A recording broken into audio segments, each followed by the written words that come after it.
Welcome to FXStreet. Thank you for watching us. If you like what we're doing and what we're talking about, please subscribe to our YouTube channel here. And if you like specifically what Akash and I are talking about, you can follow us on Twitter at Mangeko for Akash and myself, John, at JustAnalysis1.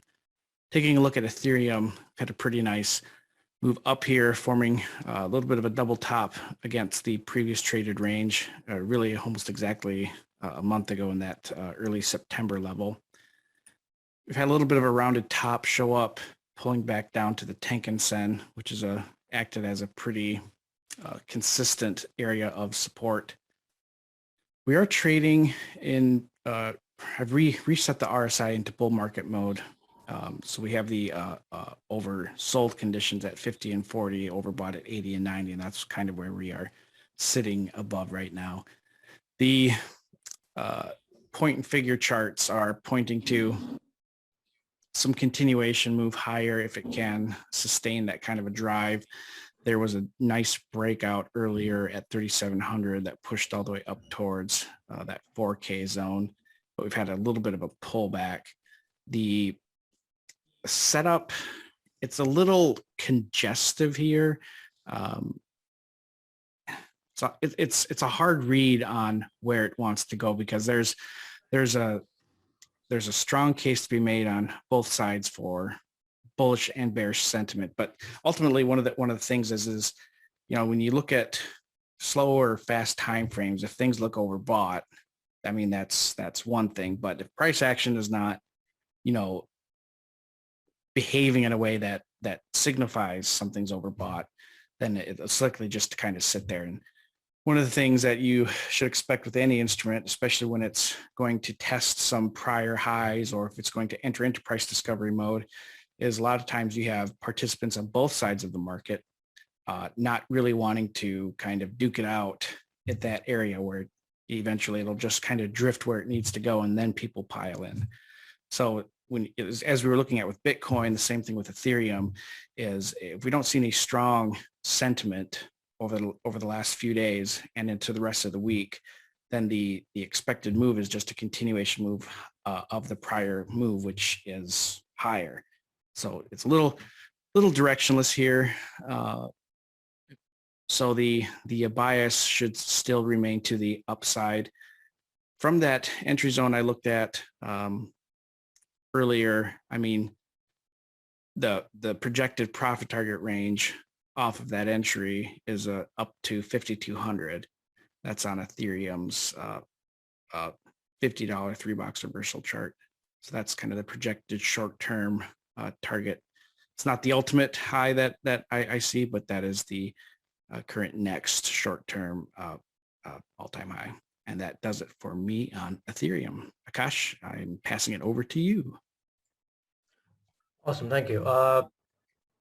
I think it's really interesting with what's happening on Ethereum. Let me just pull up my chart.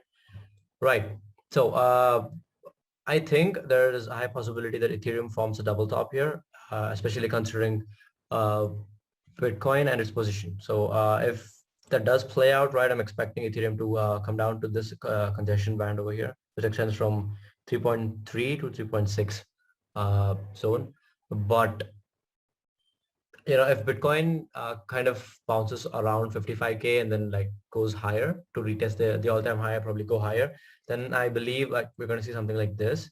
But if we do come down to 52, 53K, there's a strong possibility that we retest the 30,200 level, dip in here and then go higher. But for now, my downside is limited to 3,400, 3,300 over here.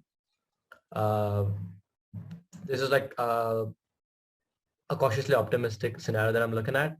But if Bitcoin continues to go higher based on the ETF news, and if it tries, if it pulls a 180 and like defies what's happened so far in the history, then I believe we're going to continue going higher.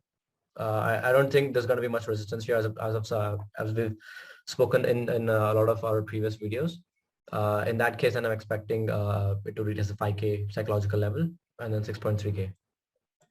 But yeah, I am looking forward to this double top, mainly because of the declining daily active addresses, which is first one thing. And the second thing is the whales, right? These whales are holding anywhere between 100,000 and 10 million ETH. And these whales have been declining since August 25th, right? So this is one of the major reasons. But apart from that, I think things kind of look healthy from an exchange perspective. Like supply on exchanges continues to decrease, which is a good thing. The 30-day MVRV is still in like an acceptable range. It's not too high enough to cause a spike down to 3,200. This is not the only metric that will lead a crash to 3,200. That's what I mean. But yeah, apart from that, nothing really interesting for ETH. I'm expecting a double top formation, retracement to 3,300, 3,400, but nothing beyond that. That's my take on Ethereum. Right. Well, thank you, Akash. Thank you, everybody, for watching. If you like what we are doing, please come back and check us out again on our YouTube channel. Hit subscribe. And please don't forget to like, comment, and subscribe. Thank you.